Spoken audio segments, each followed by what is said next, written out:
श्रीमान, जब भगवान की अनुकंपा होती है तभी हमको भगवत कथा सुनने का मौका मिलता है, भगवत कथा करने का मौका, भगवान की कथा का पाठ करने का भी मौका मिलता है। तो इस प्रकार से ये ईश्वर की अनुकंपा ही है, तो हम सब लोग आज यहाँ पर एकत्र हुए हैं। और हमारा ये जो विषय है आज का, ये बहुत मधुर विषय है। विषय क्या है? विषय है कि श्रीमद् भागवत महापुराण के 10वें स्कंध से एक प्रसंग हमने लिया है, और वह प्रसंग है कि गोपी गीत।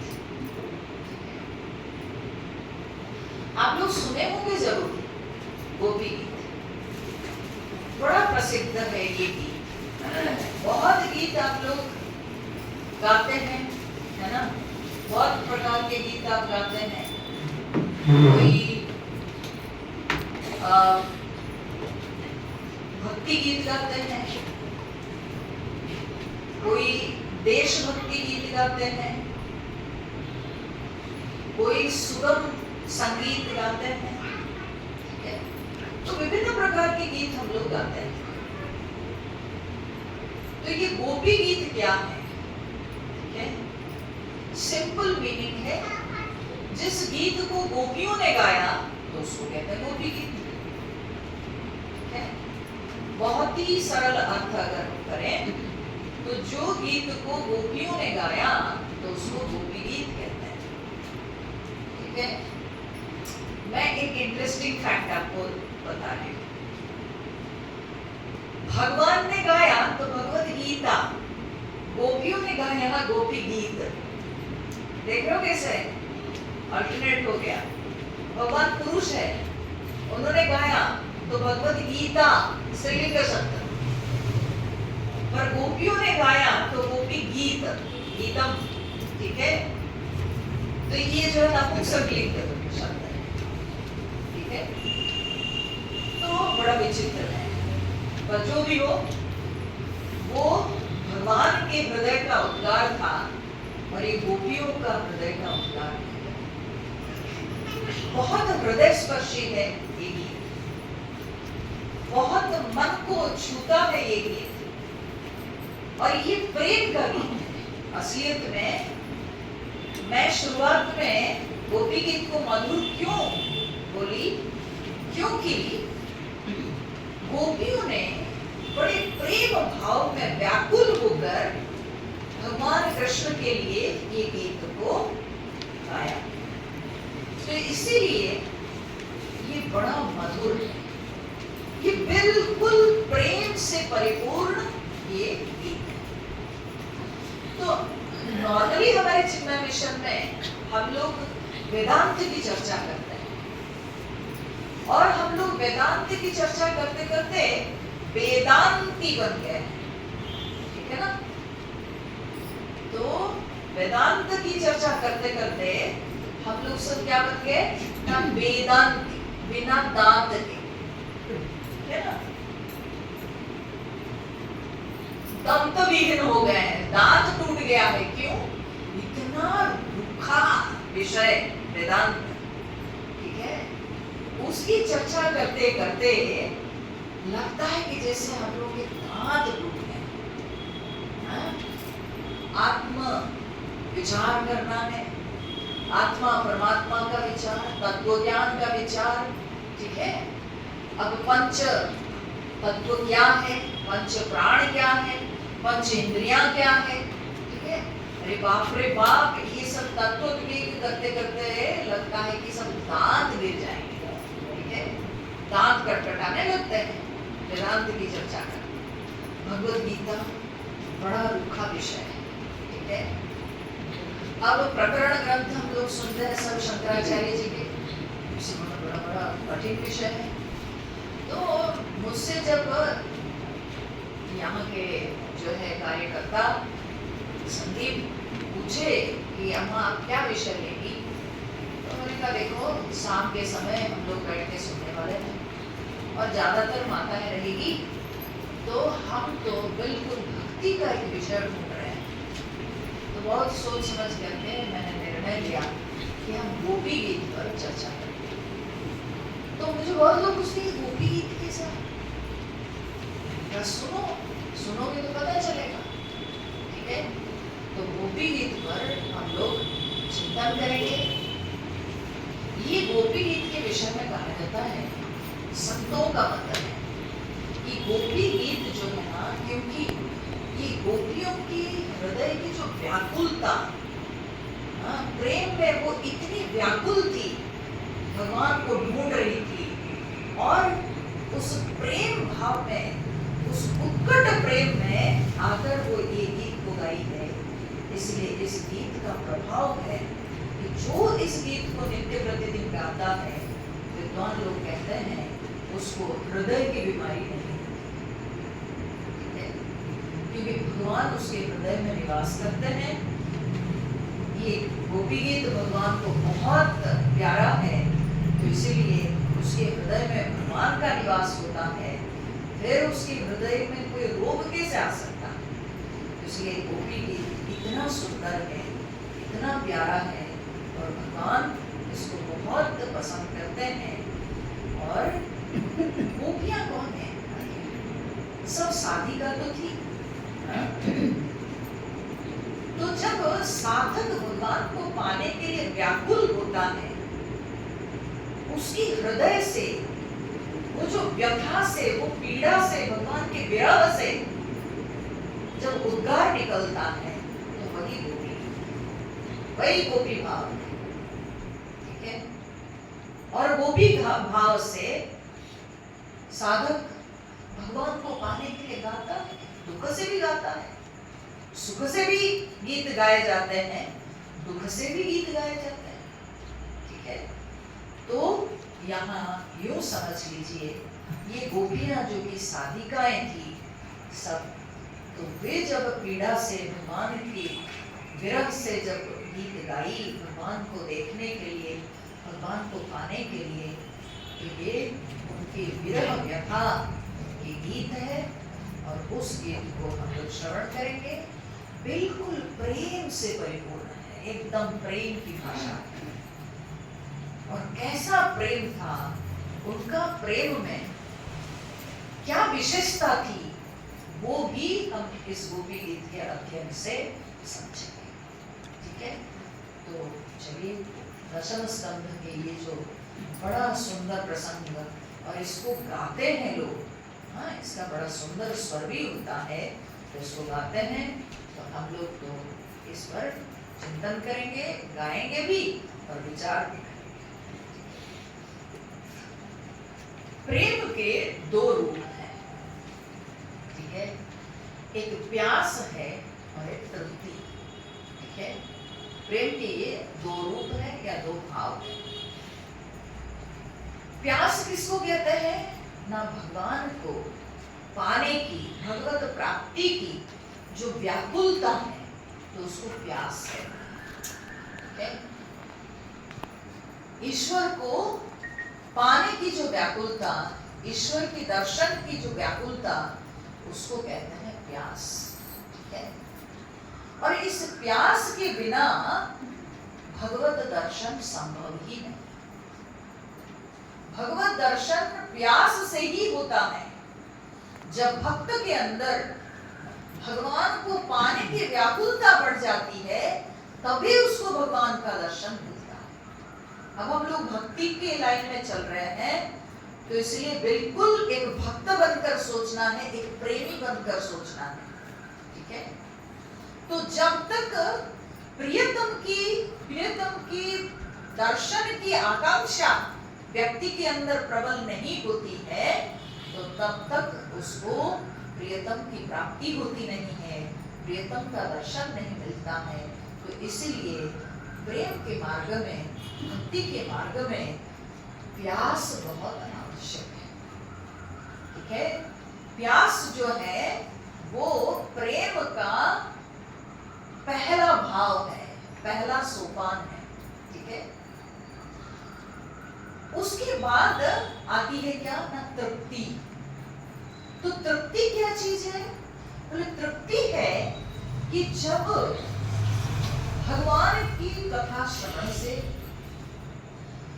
भगवान की पूजा अर्चना करके जब हमारा मन गदगद हो जाए, मन में आनंद का रस प्रवाहित होने लगे, जब हमारे रोंगटे खड़े हो जाएं, आंखों से आंसू बहने लगे, तो वो हुआ कि भगवान के आनंद की प्राप्ति, परमानंद की प्राप्ति, और वो हुआ ईश्वर का वो अनुभव का जो है आभास है। तो ये भगवान का अनुभव होता है, वो भगवान का दर्शन ही होता है, और इसी को कहते हैं क्या ना, तृप्ति। वो जो आनंद रस का अनुभव होता है, उस समय उसके सामने, उस रस के सामने सब रस फीके हो जाते हैं। जब भगवान की भावना में हम गदगद हो जाते हैं, उत्कंठा से भर जाता है हमारा हृदय, तो उस समय अन्य कोई रस हमको अच्छा नहीं लगता है, उस समय वही रस ही सर्वश्रेष्ठ लगता है, तो उसी को कहते हैं तृप्ति, वो है तृप्ति, ठीक है।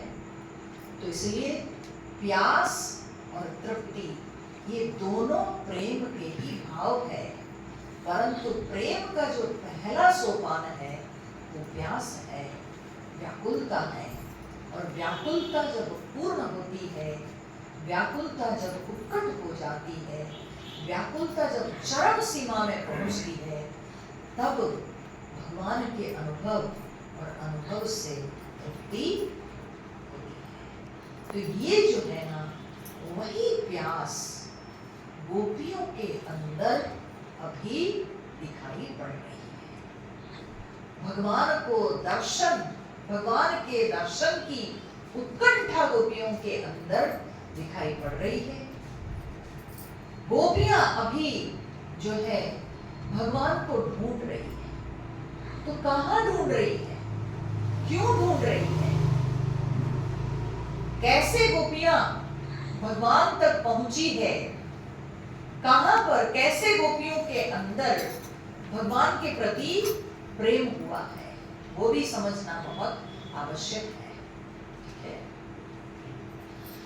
गोपियां भगवान की बांसुरी की ध्वनि नित्य प्रतिदिन सुनती आई, ऐसे वैसे प्रेम नहीं हुआ, भगवान की वंशित ध्वनि को नित्य प्रतिदिन सुनती आई, और उस वंशित ध्वनि को सुनते सुनते जो है गोपियों के अंदर भगवान के प्रति आकर्षण बनने लगा, और तब वो नित्य प्रतिदिन अपेक्षा करती रही भगवान के दर्शन के लिए। सवेरे से भगवान श्री कृष्ण पीतांबरधारी कृष्ण जंगल में जाते थे, और जंगल से लौटने तक गोपियां भगवान की अपेक्षा में रहती, भगवान की प्रतीक्षा करती।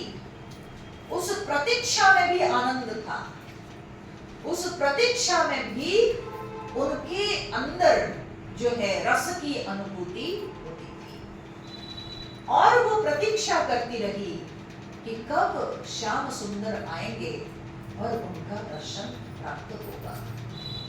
और दिन भर रह के अपने घर की कामकाज करती, परंतु आपस में चर्चा करती थी।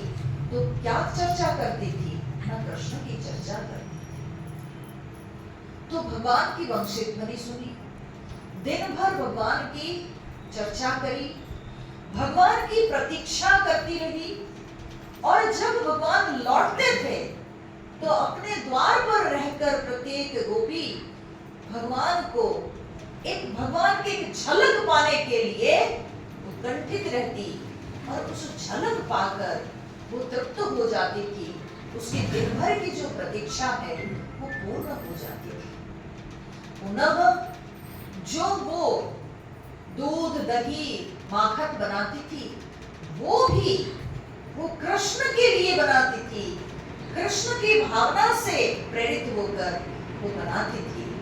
तो इस प्रकार से उनके सारे कर्म, उनकी सारी भावना, उनकी समस्त व्यवहार सब कृष्ण को समर्पित होने लगा। धीरे धीरे वो कृष्ण के प्रति पूर्ण रूप से समर्पित होने लगे। और फिर एक समय आया जब भगवान को लगा कि अब मुझे मेरे गोपियों को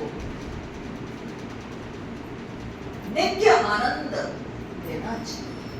ठीक है, तो गोपियां भगवान को पाने के लिए ऐसे वैसे नहीं, तपस्या की, उपासना की, कात्यायनी व्रत की, शक्ति पूजा की।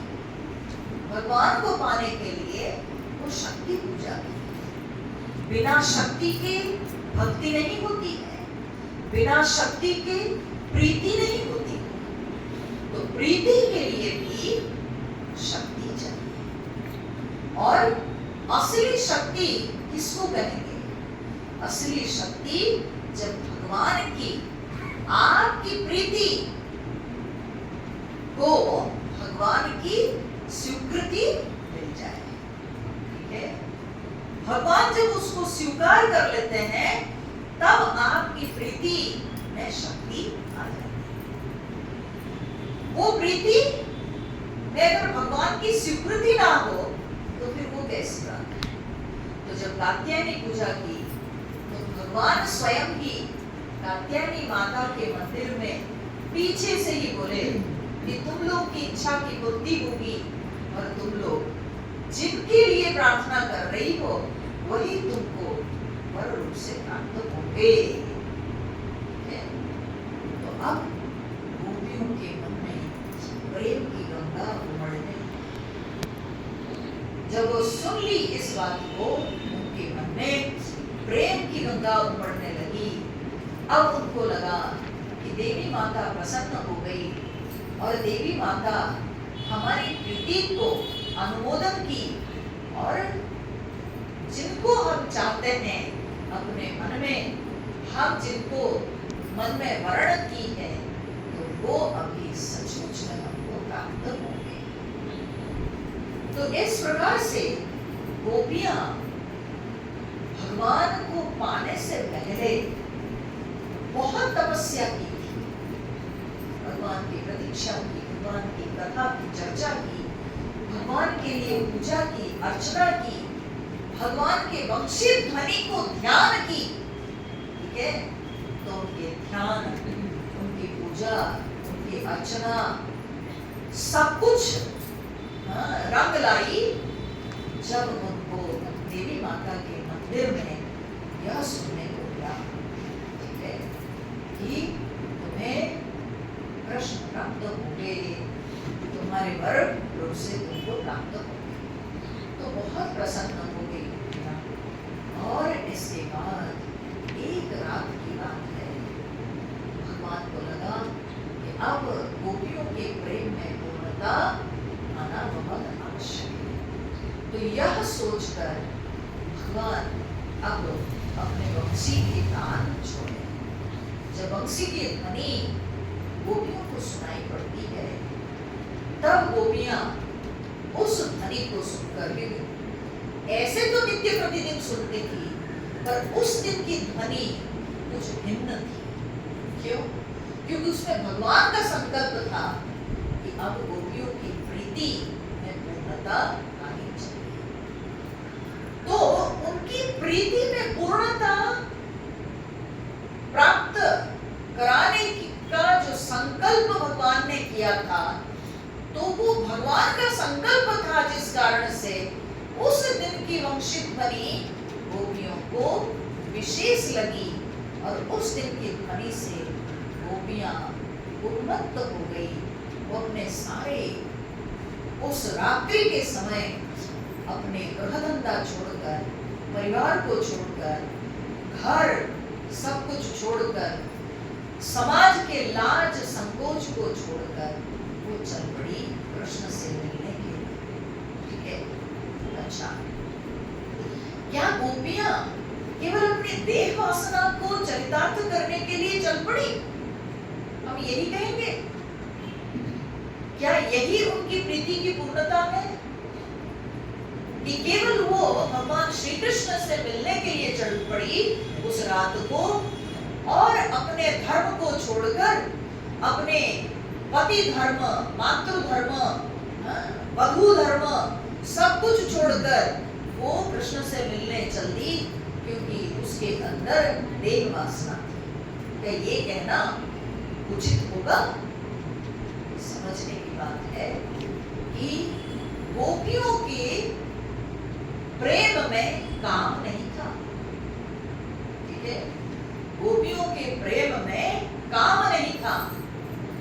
वह प्रेम अलौकिक प्रेम, वह प्रेम जो कि काम से परे। और उस प्रेम में एक बात और भी समझना आवश्यक है, गोपियों को ये महसूस हुआ कि जो वंशी की ध्वनि है, वो वंशी के ध्वनि में पीड़ा की धारा है, भगवान की पीड़ा की धारा।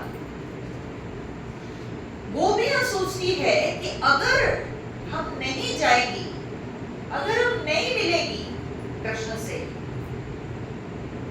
तो वे विरह में छटपटाएंगे। गोपियां यह सोचती है कि कृष्ण को क्या होगा, क्योंकि उनकी ये जो बांसुरी की ध्वनि है, ये ध्वनि में यह भाव आता है कि कृष्ण हम सबसे मिलना चाहते हैं, और अगर हम नहीं जाएंगे तो उनका क्या होगा? तो अपने प्रियतम को सुख पहुंचाने के लिए, और उनके प्रियतम कौन है? नंद नंदन कृष्ण, और जो कि संपूर्ण विश्व ब्रह्मांड के अधीश्वर स्वयं परमात्मा श्री हरि है। वो कोई साधारण तो है, ठीक है, वो तो स्वयं परमात्मा है। तो गोपियां जब इस बात को महसूस करती है, तब वो निर्णय लेती है कि ये ग्रह को त्यागना पड़ेगा। तो ऐसे वैसे वो अपने ग्रह को नहीं त्यागा, बल्कि ग्रह को त्यागती है जब उनको भगवान की ध्वनि में, वंशित ध्वनि में भगवान की पीड़ा महसूस होती है। ठीक है, गोपियों को लगता है कि कृष्ण हमसे मिलने के लिए ये ध्वनि जो है छेड़े हैं, तो इसलिए हमको कृष्ण से मिलना चाहिए। तो तब गोपियां उस रात में भगवान से मिलने निकलती हैं। अब देखो, ये बांसुरी जो वाद्य है, ये कितना सुंदर वाद्य है। ठीक है, तो बांसुरी क्या है? अनेक प्रकार के वाद्य हैं। ठीक है, कुछ वाद्य होते हैं जिसको कहते हैं ताड़ीय वाद्य। ठीक है, ताड़ीय वाद्य क्या हो जाता है? किसको कहते हैं? बोले जिसको ताड़ना देते हैं। ठीक है, भोगते हैं, जैसे तबला, मृदंगम, ये सब ताड़ीय वाद्य है। ठीक है, कुछ वाद्य होते हैं जिनको कहते हैं संघर्ष वाद्य। संघर्ष वाद्य माने घर्षण होता है, जैसे मंजीरा। ठीक है, झाल मंजीरा, वो जो है उसको संघर्ष वाद्य कहते हैं। कुछ वाद्य होते हैं जिनको तंतु वाद्य कहते हैं। तंतु माने तार, जैसे वीणा आदि, सितार, वीणा, ये सब जो है ये सब तंतु वाद्य है। ठीक है, वाद्य यंत्र के विभाग है। और कुछ वाद्य है जिसको कहते हैं सुशिर वाद्य। सुशिर माने बिजली, ठीक है, सू करते हैं, ठीक है ना, तो सुशिर वाद्य बिजली, जैसे कि माउथ ऑर्गन, जैसे कि फ्लूट, ठीक है, बांसुरी, माउथ ऑर्गन, ये सब जो मुख से बजाए जाते हैं तो उसको सुशिर वाद्य कहते हैं, जिसमें श्वास भरा जाता है, ठीक है। तो ये प्राण वाद्य है, जिसमें प्राण भरता है। तो जितने प्राण वाद्य है उनमें सर्वश्रेष्ठ है वंशी, ठीक है। बोले क्यों सर्वश्रेष्ठ है वंशी? बोले क्योंकि वंशी भी बहुत पीड़ा सही है। बांसुरी की भी बड़ी विशेषता है, ठीक है। पहले तो कोई जंगल में पली बड़ी, ठीक है, बांस बन के, ठीक है, बांस से ही वंशी बनी, बांसुरी बनी। तो वंशी बनकर जो है, बांस बनकर जंगल में जो है पली बड़ी, कितना कष्ट बांस सहता है। फिर उसके बाद उसको काट के लाया जाता है, और काट के लाने के बाद जो है उसके अंदर कोई गांठ नहीं रखा जाता है, सब गांठ को जो है पूरा साफ कर दिया जाता है, ठीक है, एकदम अंदर साफ, सब छील करके उसको साफ किया जाता है। तो जो है ना उसके ऊपर फिर छेदन होता है, होल सब बनाया जाता है। सोचिए इतना कष्ट सहना है बांस, ठीक है, तो छिद्र बनाया जाता है उसमें, तो छेदन होता है, उसके अंदर के गांठ सबको जो है साफ किया जाता है। फिर उसके बाद आग में पकाया जाता है। वैसे वैसे नहीं, कच्चा बांस की बांसुरी नहीं बनेगी, कच्चे बांस से लेकर उसको फिर आग में पकाया जाता है। तो अग्नि से जब उसको पकाया जाता है तो वो ताप से वो पक करके तब जाके वो पूरी तरह से बांसुरी तैयार होती है। अब वो अग्नि के ताप को सहन करती है। जंगल में जब बड़ा होता है बांस तो तब वहां पर बारिश तो गर्मी कितना सहन करता है। फिर बांसुरी बनाने के लिए कितना उसको छेदन किया जाता है, कितना कष्ट, इतने सब कष्ट सहन करने के पश्चात बांसुरी तैयार। और फिर बांसुरी की विशेषता क्या है ना, उसके अंदर कुछ नहीं, एकदम हॉलो है, उसकी विशेषता कुछ नहीं वो रखती है, ना कोई छल ना कोई कपड़ा, कुछ नहीं, बिल्कुल साफ है, उसके अंदर कुछ भी नहीं है। इसलिए बांसुरी बड़ा पवित्र वाद्य है और सबसे उत्तम वाद्य है बांसुरी। और बांसुरी सबसे कठिन वाद्य भी है, क्योंकि उसमें प्राण को होल्ड करना पड़ता है, ठीक है, सांस को होल्ड करना पड़ता है। सबसे कठिन वाद्य है बांसुरी।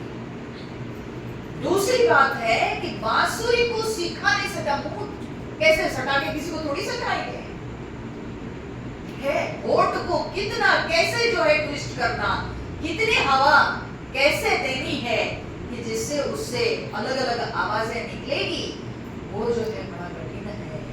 इसलिए बांसुरी सीखना सबसे कठिन है। हारमोनियम बजाना कोई दिखा देगा उंगली को, तबला बजाना उंगली को दिखा देगा, वाद्य वीणा बजाने में उंगली को दिखा देंगे, लेकिन तो मुख है, कैसे दिखाएंगे? क्योंकि मुख से बांसुरी निकली तो आवाज नहीं निकली, इसलिए बांसुरी सीखना सबसे कठिन होता है। बांसुरी सीखना बहुत कठिन है, तो ये सबसे श्रेष्ठ, सबसे उत्तम वाद्य है, क्योंकि उसमें प्राण शक्ति का संचार होता है। हृदय का जो वायु है, हृदय का जो भाव है उसके अंदर होता है। तो बांसुरी का जो संबंध है वो हृदय के साथ है, ठीक है, वो हृदय के साथ है। तो प्राण वाद्य है, वो हृदय वाद्य है, इसलिए बांसुरी सबसे श्रेष्ठ वाद्य है, ठीक है। तो ऐसी है वंशी। तो उस वंशित ध्वनि को सुनकर गोपियों के हृदय उन्मादित होगा। गोपियों के हृदय अब जो है भगवान से मिलने के लिए आतुर होने लगा। तो इसलिए गोपियां सब छोड़कर, ठीक है, ध्यान से इस बात को समझ लीजिए कि गोपियों के अंदर यह कोई देह वासना नहीं, गोपियों के अंदर यह जो है कोई काम वासना नहीं, क्योंकि वो जिनको अपना प्रियतम मानती थी वो स्वयं परमात्मा है, ठीक है? वो स्वयं परमात्मा है। और आप जब गोपी गीत पढ़िएगा तो आपको पता चलेगा कि गोपियों को इसका ज्ञान भी था। और नारद जी ने भी अपने भक्ति दर्शन में लिखे हैं, यथा ब्रज गोपिका नाम, जैसे ब्रज गोपियों का प्रेम है वैसा प्रेम शुद्ध प्रेम होना चाहिए। यानी गोपियों को भगवान की असलियत का पता भी था, ठीक है? तब भी भगवान की सेवा में, भगवान के प्रति प्रीति में इतना आनंद था कि वो भगवान के वो जो स्वरूप ज्ञान, उस स्वरूप ज्ञान को केवल अंदर छुपा के रखी थी, परंतु भगवान के प्रति प्रीति का आनंद अनुभव करती थी। तो इसीलिए गोपियों के प्रेम में बिल्कुल जो है वासना नहीं थी, वो वासना वाला प्रेम नहीं, बल्कि वो वासना रहित प्रेम है। गोपियों का जो प्रेम है उसमें काम नहीं। देखिए अखंडानंद जी के गुरु श्री उड़िया बाबा जी वे कहते थे प्रेम और काम के बीच में बाल बराबर अंतर है। हेयर लाइक डिफरेंस बिटवीन प्रेम एंड काम, ठीक है? तो काम क्या है? छोटी सी बात मैं छोटा एक साधारण दृष्टांत देके समझाती। मैं बगीचा में गई और एक सुंदर गुलाब की फूल मुझे दिखाई पड़ी और उस फूल को देखकर मुझे बहुत अच्छा लगा, बहुत सुंदर फूल, और मन किया कि वो फूल को तोड़ के मैं अपने सिर पे लगाऊं। तो मैं तोड़ करके अपने सिर पे लगा ली, ठीक है? ये वो काम। और मुझे फूल बहुत अच्छा लगा, ठीक है? बहुत सुंदर, बहुत कोमल फूल है, सुंदर सुगंध है उस फूल की। और मेरा मन किया कि मैं अपने प्रियतम पर चढ़ाऊं, मैं अपने भगवान पर चढ़ाऊं इसको। ये है प्रेम। आया समझ में? तो यही अंतर है प्रेम में और काम, ठीक है? काम में व्यक्ति अपने भोग के लिए करता है, परंतु प्रेम में हमेशा भगवान के लिए, प्रियतम के लिए, जो श्रेष्ठ है उनके लिए किया जाता है, तो उसको कहते हैं प्रेम, ठीक है? तो वो होता है प्रेम। तो इस प्रकार से गोपियों के अंदर प्रेम हुआ तो वो भगवान के पास आई। और जब भगवान के पास पहुंची, भगवान तब भी परीक्षा ली। बोले जाओ जाओ, तुम्हें रात को क्यों सब आ गई यहाँ पर? जाओ अपने घर में अपने पति पुत्र की सेवा करो, क्यों आ गई? गोपियां हटी नहीं। बोले कृष्ण तुम हमको दूर मत करो, ठीक है? तुम हमको दूर मत करो, क्योंकि हमारी सारी तपस्या तुम्हारे लिए है, और आज जो है हम गृह परिवार को त्याग कर तुम्हारे पास आए हैं। तो इसीलिए देह दास्यम। एक गोपी तो कहती है कि तुम जो है हमको दासी बनाओ, तुम हमको सेवा का मौका दो, तो आज हमको तुम हमको त्याग करना। तब भगवान कृष्ण जब देखते हैं कि इनके अंदर सच्चा प्रेम है, तब भगवान कृष्ण गोपियों को सम्मान देते हुए, गोपियां जो त्याग करके आई हुई है अपने प्रियतम प्रभु से मिलने के लिए, इसलिए गोपियों के प्रेम को सम्मान देते हुए, गोपियों के भाव को सम्मान देते हुए भगवान गोपियों से मिलते हैं, नृत्य करते हैं। शरद ऋतु है, यमुना के पुलिन पर भगवान गोपियों के साथ नृत्य करते हैं। जब गोपियों के साथ भगवान नृत्य करने लगे, तब गोपियां नृत्य करते करते, देखिए कैसे होता है, मन प्रेम से काम में आना, प्रेम से अभिमान में आना कितना, देखिए माने जल्दी हो जाता है कि कभी कभी साधक को समझ में नहीं आता है। ठीक है, तो नृत्य करते करते गोपियां जब भगवान को अपने निकट पाई, तो तब उनको लगने लगा, वो अपने आप को कृष्ण के साथ देखकर अपने को श्रेष्ठ समझने लगी। ठीक है, वो अपने को श्रेष्ठ समझने लगी, वो अपने को उत्तम मानने लगी, और वो सोचने लगी कि मैं तो जीत गई, और मेरे जैसी भाग्यवान कौन हो सकती है। और वो सोचने लगी कि दूसरी गोपियों से मैं श्रेष्ठ हूं। अभिमान आ गया, और कब उनके अंदर ये अभिमान आ गया उनको पता नहीं चला। कभी कभी व्यक्ति अपने जीवन में कोई श्रेष्ठ लक्ष्य लेके चलता है, ठीक है, हम एक गंतव्य लेकर चलते हैं, परंतु जब हम गंतव्य के निकट हो जाते हैं, तब हमको पता नहीं चलता है कब अभिमान आ जाता है कि अरे मैं तो दूसरों से श्रेष्ठ हूं, मैं तो दूसरों से बेहतर हूं। क्यों? क्योंकि मैं तो बहुत आगे बढ़ गया, लोग तो बहुत पीछे पड़े हैं। ये मालूम नहीं रहता है। साधना में भी ये बात होती है। साधना में भी व्यक्ति शुरुआत में बहुत संघर्ष करता है, परंतु संघर्ष करते करते जब वो अपने लक्ष्य तक पहुंचता है, और लक्ष्य तक पहुंचते पहुंचते उसके अंदर पता नहीं कब आ जाता है अभिमान, अरे मैं तो दूसरों से बहुत आगे हूं,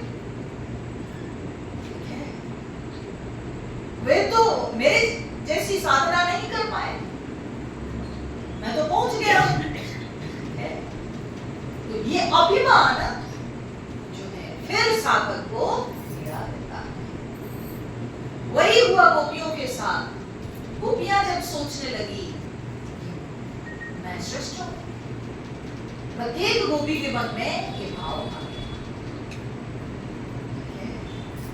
और तब भगवान सोचे कि नहीं नहीं, हाँ, प्रेम में मान का मान, प्रेम में अगर मान आ गया तब तो वो प्रेम मैला हो गया। तो इसलिए मुझे अपनी गोपियों के मन से इस मान को तो हटाना पड़ेगा। तो इस मान को हटाने के लिए भगवान क्या किए ना, अंतर्हित है। तो भगवान जो है अंतर्धान हो गए। ये अंतर्हित शब्द जो है ना बड़ा मजेदार शब्द है, ठीक है। अंतर्हित का अर्थ क्या होता है? एक अंतर्हित का जो हम लोग जानते हैं डिसअपियर, ठीक है। अंतर्हित माने डिसअपियर, अदृश्य होना। दूसरा अंतर्हित का अर्थ यह भी है अंतर में हित, हृदय में हित भावना, ठीक है, रखना, इसको भी अंतर्हित भी कहा जाता है, ठीक है। तो भगवान जो है अंतर्हित हो गए, अर्थात भगवान गोपियों के प्रति अपने हृदय में हित भावना रखे, अदृश्य हो गए। तो जब भगवान अदृश्य हो गए, गोपियों के प्रेम में अभी पूर्णता आई नहीं थी। गोपियां अभी उस तृप्ति में पहुंची नहीं थी, उनके प्रेम में तृप्ति अभी उनको अनुभव हुई नहीं थी। और भगवान जब अदृश्य हो गए तब गोपियां छटपटाने लगी और ऐसी भावुक हो गई, इस तरह से वो पगली जैसी हो गई कि भय, मृत्यु, वो सबको पीछे छोड़ दी। उनको मरने का डर नहीं था, उनके मन में भय संकोच नहीं था। उस रात्रि काल में वो जो है यमुना के पुलिन के चारों ओर ढूंढने लगी, और यमुना के चारों ओर जो है वन, गहन वन था। तो उस गहन वन में जाकर के वो ढूंढने लगी। नृत्य तो की थी वो यमुना के तट पर, ठीक है, बालू का सैया पर वो नृत्य की थी, परंतु ऐसी पगली हो गई कि वो ढूंढते ढूंढते वो वन में घुस गई। और वन में घुस करके सबसे पहले तो वो बड़े बड़े वृक्षों से पूछी, जैसे बरगद के पेड़ हैं, पाकड़ है, ऐसे बड़े बड़े पेड़ सब, पीपल, बट, ये सब पेड़ों से पूछी। और देख रहे वो सब ऐसे को ऐसे खड़े हैं, कोई उत्तर नहीं दे रहे हैं। इनका तो हृदय बड़ा कठिन है, ठीक है। तो फिर उसके बाद वो छोटे छोटे जो है पौधों के पास जाके पूछते हैं, कोई भी कुछ नहीं बोलते हैं, कोई भी चुप है, बोले ये तो बड़े तामसिक है, कोई कुछ नहीं जवाब दे रहे, ठीक है। फिर लताओं के पास जाके पूछती है, लताएं भी जैसे ही लिपटी हुई थी वृक्षों में वैसे ही तो बोलते अरे ये तो बड़ी कमजोर है, ये तो कुछ नहीं दे पाती, ठीक है। अब गोपियां ऐसे ही भगवान को ढूंढ रही है, सबसे पूछ रही है, वृक्ष, लता, सबसे पूछ रही है, पूछते पूछते थक जाती है। ऐसे ही क्योंकि चंद्रमा की किरण चारों ओर जो है फैली हुई है, सफेद जैसे जहां जहां प्रकाश पड़ा है, और बालू एकदम सफेद दिखाई पड़ रही है, और उसमें एक गोपी देखती है कि चरणों के चिन्ह पड़े हैं, तो कहती है ये जो है श्री कृष्ण के जरूर ये चरण चिन्ह है, हम इसी चिन्ह के साथ साथ चलेंगे तो कहीं ना कहीं मिल जाएंगे। तो दूसरी गोपी कहती है अरे इसके साथ साथ और एक जोड़ा भी चरण चिन्ह दिख रहा है। तब गोपियां आपस में चर्चा करती है, जरूर ये राधिका है, कितनी भाग्यवान है वो जिनको कृष्ण साथ में लेके गए हैं। तो वो जो दो जोड़ा चरण चिन्ह है उसको देखकर गोपियां आगे बढ़ती हैं, उन्हीं चिन्हों को अनुसरण करती हुई आगे बढ़ती है। और कुछ दूर जाने के पश्चात क्या देखती है, जो गोपी गई थी जिसके चरण चिन्ह पड़े थे, तो कुछ दूर के पश्चात ये गोपियां सब देखती है वो बैठकर रो रही है। तो गोपियां बोलती है तू यहाँ क्यों रो रही है अकेली, यहाँ क्यों? बोलती है यार क्या बताएं,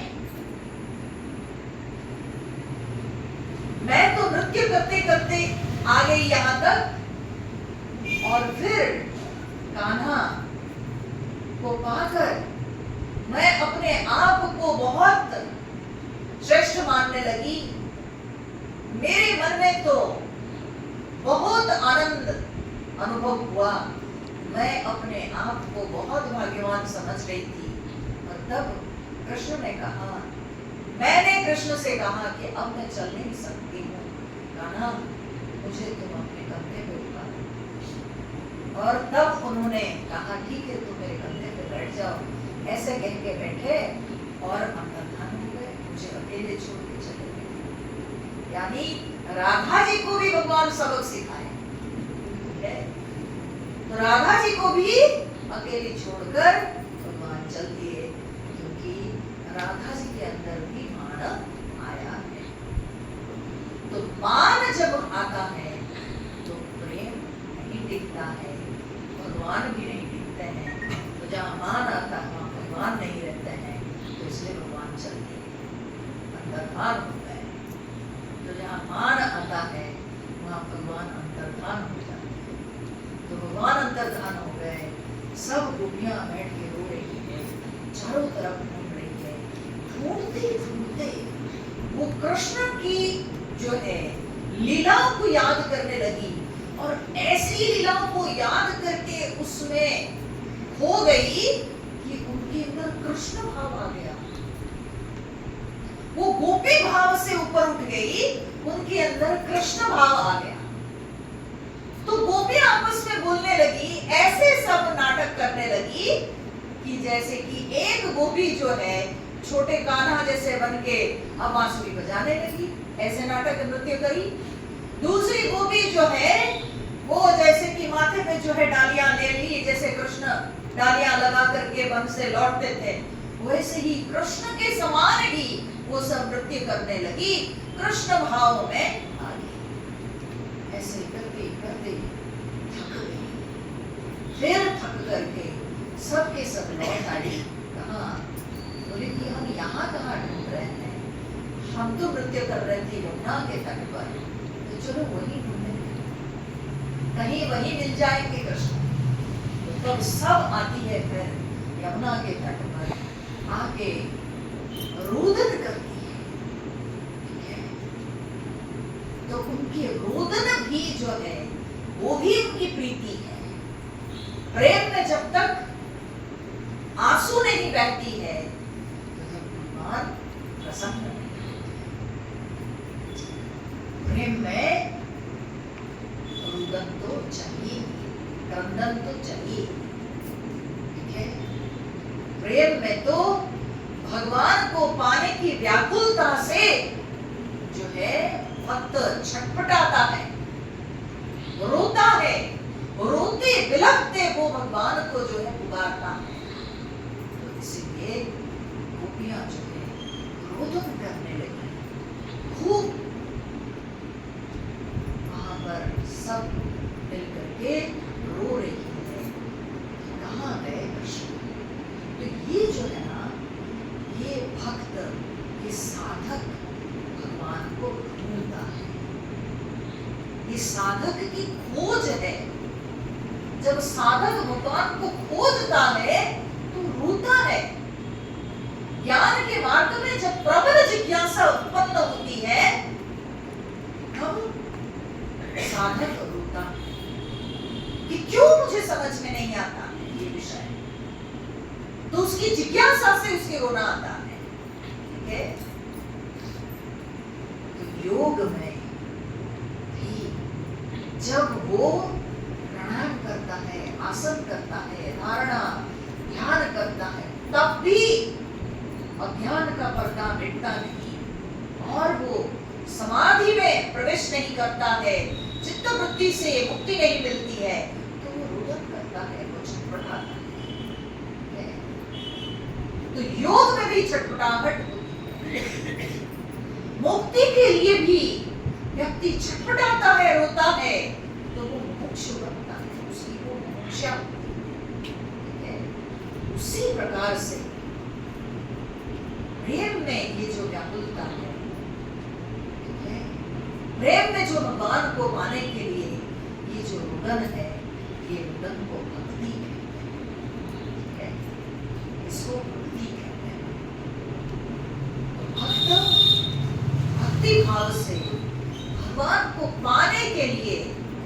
भगवान को ढूंढते हुए वो रोता है। ये जो रोदन गोपियों का है ये वही है भक्त का क्रंदन, भगवान को ढूंढते हुए, भगवान को पूछते हुए। तो क्या रोती है गोपी, उसको पढ़ने से पहले गोपी शब्द का अर्थ जानना बहुत आवश्यक है। गोपी कौन है? हाँ? गोपी किसको कहते हैं? गोपी कहते हैं, बोलते हैं गोभी इंद्रियैहि पिबति इति गोपी। गोभी, गो किसको कहते हैं? इंद्रियों को। हमारे शास्त्र में गो माने पशु और हमारी इंद्रियों को कहा गया, इंद्रियां पशु तुल्य है, विषयों के पीछे इंद्रियां भागती हैं। तो इसलिए उपनिषदों में इंद्रियों को भी गो कहा गया, ठीक है? तो इसलिए गो भी माने इंद्रियों के द्वारा, गो भी इंद्रिय ही, ठीक है? गो के द्वारा माने इंद्रियों के द्वारा पिबती, पी माने पिबती, पीती है। तो क्या पीती है वो? बोले श्री कृष्ण रसम इति पिबती, जो श्री कृष्ण रस को पान करती है वो है, ठीक है? तो इंद्रियों के द्वारा जो श्री कृष्ण रस को पान करती है तो वो है गोपी, ठीक है? वो है गोपी। फिर गो माने इंद्रियां, ठीक है? तो इन इंद्रियों को पाती, ये पी जो है ना, ये गोप से गोपी हुआ है, गोप शब्द का स्त्रीलिंग शब्द है। तो ये गोप माने क्या है? पाती, पाती माने रक्षा करना, ठीक है? वो माने इंद्रियां। तो इंद्रियों को जो रक्षा करती है वो है गोपी। कैसे इंद्रियों को रक्षा करती है? कैसे इंद्रियों की रक्षा करती है? बोले इंद्रियों की रक्षा करती है इस प्रकार से कि वो इतने अपने नियम में दृढ़ है कि वो कृष्ण को छोड़कर और कुछ सोचती नहीं, कृष्ण को छोड़कर उसका कहीं और ध्यान नहीं। इस प्रकार से वो अपनी इंद्रियों को किसी विषय को भोगने में लगाती नहीं, वो केवल कृष्ण के लिए ही अपने इंद्रियों का प्रयोग करती है। इसके द्वारा वो अपने इंद्रिय शक्ति को सुरक्षित रखती है। हम जब अपने इंद्रियों को विषय भोग में लगाते हैं तो हमारे इंद्रियों की शक्ति क्षीण होती है, ठीक है? अभी आप लोग किसी तरह से आ गए हो और घर में जाकर के नेटफ्लिक्स में ये सीरियल देखना है, वो सीरीज देखना है ना? तुरंत ही अरे बाप रे बाप 8 बज गया तो हमारा सीरियल छूट रहा है, ठीक है ना? तो उससे क्या होता है? वो दूरदर्शन जो है ना हमको भगवान से दूर करता है, ठीक है? हमको भगवान के दर्शन से दूर करता है, दूरदर्शन, ईश्वर दर्शन से हमको दूर करता है। दूरदर्शन से हम लोगों की इंद्रियां क्षीण होती है, आंखों की शक्ति जाती है। फालतू सारे हम लोग गाने सुनते हैं, पता नहीं क्या क्या सरगंदे गाने सुनते हैं, तो कान की शक्ति क्षीण होती है। हम लोग उपनिषदों का अध्ययन करने से पहले शांति मंत्र का पाठ करते हैं, उसमें कहते हैं ओम भद्रम कर्णेभिः शृणुयाम देवाः भद्रम पश्येमाक्षभिर्यजत्राः। हे परमात्मा परमेश्वर, हम भद्र का श्रवण करें, हम भद्र का दर्शन करें, अर्थात हम हमेशा पवित्र वस्तुओं का दर्शन करें, पवित्र शब्दों का श्रवण करें। इससे हम अपने इंद्रियों को पुष्ट करें, इंद्रियों की शक्ति को सुरक्षित रखें। जब इंद्रियों का हम क्या बोलते हैं, अनावश्यक व्यवहार करते हैं जहां तहां, तो तब इंद्रियों की शक्ति का क्षय होगा। इसलिए गोपियां इंद्रियों की शक्ति को सुरक्षित रखती थी। कैसे? केवल कृष्ण का ध्यान करते हुए, केवल कृष्ण के लिए ही वो सब कुछ करती थी। उनका ध्यान, उनका चिंतन, उनके सारे व्यवहार कृष्ण को समर्पित थे। समझ आ रहा है वो भी कौन है? इतना सुंदर है। जो इंद्रियों से कृष्ण रस को पान करती है वो हुई, जो अपनी इंद्रियों की सुरक्षा करती है, ठीक है, वो है। फिर गोपनशीला गोपी, गोपियां जो है बड़ी गोपनशीला थी। वो अपने प्रेम को बाजारू नहीं बनाई थी, ठीक है। आजकल जो प्रेम दिखता है वो सड़क पर, बाजार पर दिखता है, ठीक है। तो गोपियों का प्रेम बाजारू प्रेम नहीं था। गोपियां अपने प्रेम को गुप्त रखती थी, गोपनशीला गुप्त रखती थी, ठीक है। ये ऐसी चीज है, ये हीरा है। आपके पास अगर हीरा है और आप उसको जाके बाजार में सबको दिखाओगे तो चोरी हो जाएगी, ठीक है, दूसरे के हाथ में चली जाएगी, ठीक है। वैसे ही प्रेम जो है गुप्त रखने की वस्तु है, वो जो प्रकट हो जाती है उसकी पवित्रता खत्म हो जाती है, ठीक है। वो जो बाजार में प्रेम बोलने लगता है तब जो है वो अपवित्र हो जाता है, वो अशुद्ध हो जाता है, वो प्रेम में शुद्धता खत्म हो जाती है। इसलिए गोपियां गोपनशीला थी, वो अपने हृदय में उसको गुप्त रखती थी। केवल उसके प्रेम को कृष्ण ही समझते थे और कृष्ण के प्रेम को गोपियां समझती थी। और जब समझती थी तो क्या होता था? कृष्ण गोपी बन जाते थे, एक हो जाते थे। उनकी प्रेम में यही श्रेष्ठता थी। जब कृष्ण गोपियों को याद करते थे तो भगवान राधा जी को याद करते, राधा भी एक गोपी थी, तो जब राधा जी को भगवान याद करते थे भगवान राधा ही बन जाते थे, ठीक है। और जब राधा जी कृष्ण भगवान को याद करती थी बिल्कुल कृष्णमय हो जाती, तन्मय हो जाती थी। तो इसलिए राधा कृष्ण बन जाती थी और कृष्ण राधा बन जाते थे, क्योंकि राधा और कृष्ण अलग नहीं, ये दो इसीलिए गुप्त रखते थे अपने हृदय में अपने प्रेम को। तो इसीलिए गोपी जो कि गोपनशीला है, ठीक है।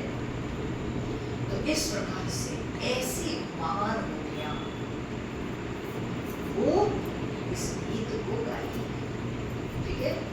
अब ये गीत का जो छंद है वो क्या है ना, जब हम गीत को गाते हैं तो हम राग रागिणी बताते हैं ना कि भाई ये इसका ये काफी राग में है, इसका पाठ ये है, इसका आरोह ये है, इसका अवरोह ये है ना। तो कितने सारे उसके डिटेल्स देना पड़ता है कोई राग रागिणी जब हम लोग गाते हैं। तो वैसे ही ये जो गोपी गीत है तो शास्त्र में उसको छंद कहते हैं। तो कौन सा छंद है? तो बोले कनक मंजरी छंद में गोपी गीत लिखा गया। तो कनक मंजरी का अर्थ क्या है? कनक शब्द के दो अर्थ हैं। कनक का जो साधारण अर्थ हम सब लोग जानते हैं वो है सोना, ठीक है ना। परंतु इसका एक दूसरा अर्थ है कनक, वो है धतूरा, ठीक है, धतूरा। तो धतूरे के जैसे गुच्छे होते हैं ना, निकलते हैं जो कली, उससे मंजरी मतलब कलियां, ठीक है। तो जैसे धतूरा में क्या विशेषता है? वो उन्मादक है ना। जो है कोई धतूरा को खा के, बहुत लोग गांव सब में धतूरा के फल खा करके मरने की कोशिश करते हैं ना, सुसाइड करने की कोशिश कोशिश करते हैं, बोले उसमें कम लोग मरती है ना, जल्दी मरती नहीं है, कोई कोई मर जाती है, भाई कमजोर है तो मर जाएगी, लेकिन मैंने सुना है ठीक है कि धतूरे के फल खा के मरने की कोशिश की, मरी नहीं, हॉस्पिटल लेके गए, फिर पोटास वाटर दे करके तब निकाला गया पेट से, बच गई। तो पूरा जो है उन्माद है। तो ये जो कनक मंजरी छंद है, ये वैसे उन्मादक करुण रस में गोपियां गाई है, ठीक है? करुणा भी है और प्रेम का उन्माद इसके अंदर है। तो उन्मादक करुण रस में गोपियां इसको गाई है।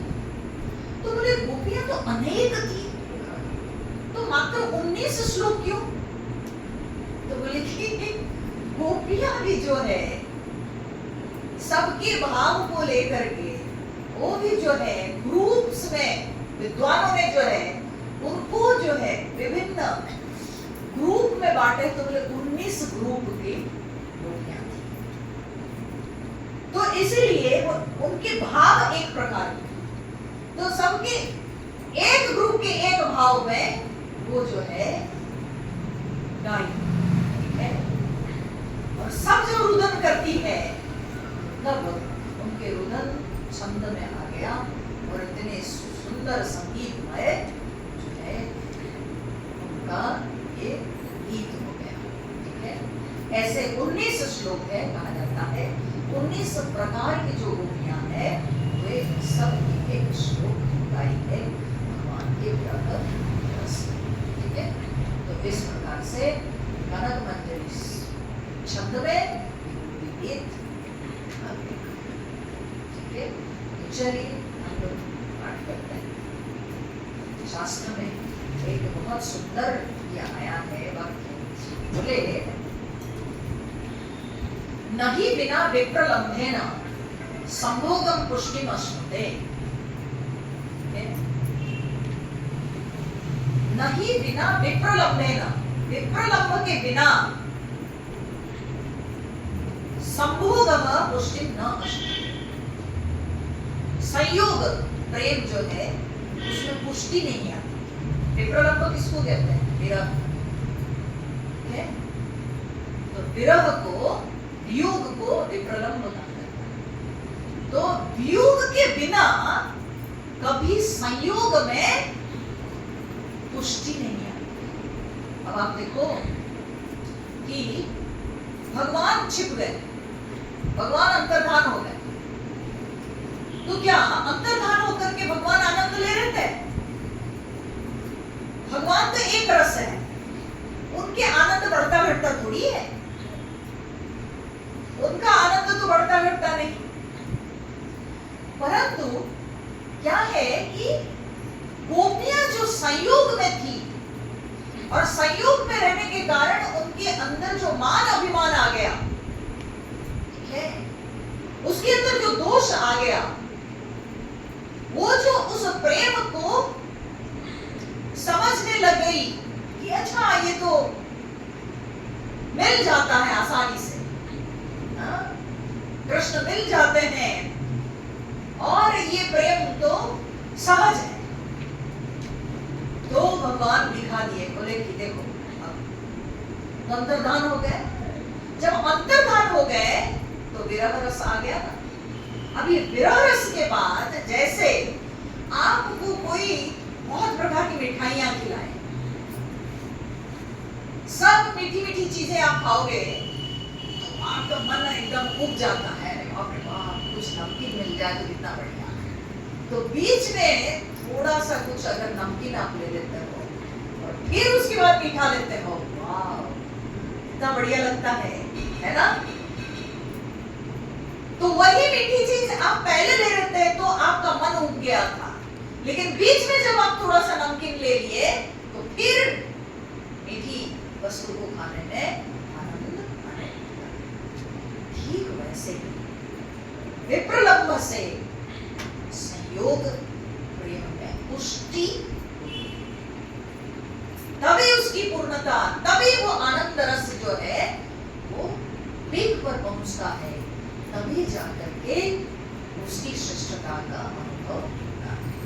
ठीक है, तो इसलिए भगवान तो है एक रस, भगवान को कुछ रस नहीं चाहिए, भगवान का रस में बढ़ना घटना नहीं है, परंतु भगवान गोपियों के रस को बढ़ाने के लिए, गोपियों के भाव को सम्मान करते हुए, उनके प्रेम रस को बढ़ाने के लिए भगवान बीच में जो है अंतर्धान हो गए।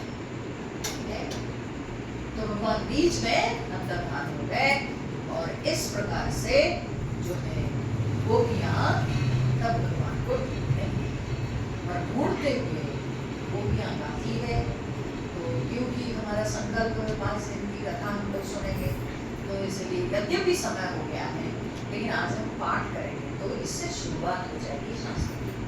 ठीक है, श्रवण तो किए, परंतु शास्त्र की विधिवत शुरुआत होने के लिए 5 दिन की हमारे शास्त्र के पाठ हो, इसलिए हम आज पहला श्लोक का पाठ करते हैं।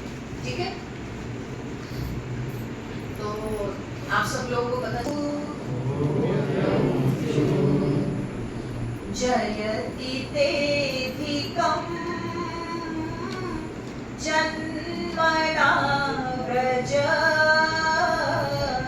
श्रयत इंदिरा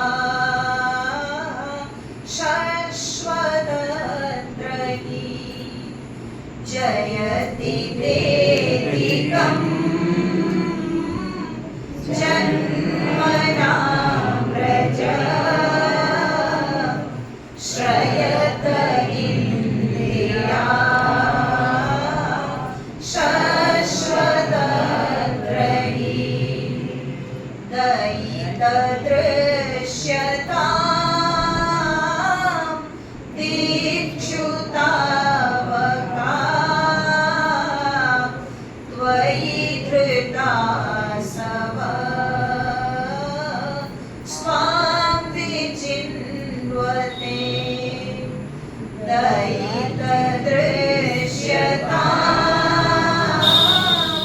दीक्षुतावका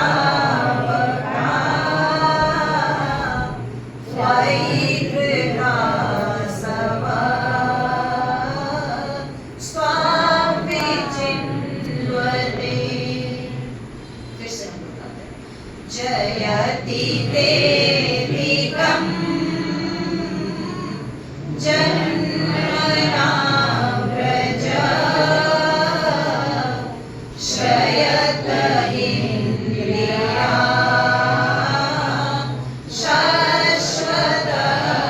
शश्वतत्रयी। दयितदृश्यतां दीक्षुतावका त्वयि धृता सव स्वां विचिन्वते। क्या अर्थ है? कल। ठीक है, आज समय हो चुका है। कल अम्मा जी यहाँ पर सामने तो नहीं लिखा हुआ, स्वाम लिखा हुआ है। क्या? स्वाम लिखा हुआ ना, ये आसमान। तो मैंने तो गाया त्वयि धृता सव स्वाम विचिन्वते। त्वयि धृता सव स्वाम विचिन्वते। लेकिन सामने पे दिख नहीं रहा है। हमारे पास तो है प्रभारी। उसमें स्वाम नहीं दिख रहा है। स्वाम है और विचिन्यते है। नहीं, स्वाम। अस्वाम विचिन्यते। हाँ, स्वाम। अस्वाम। स्वाम छोटा सा आधा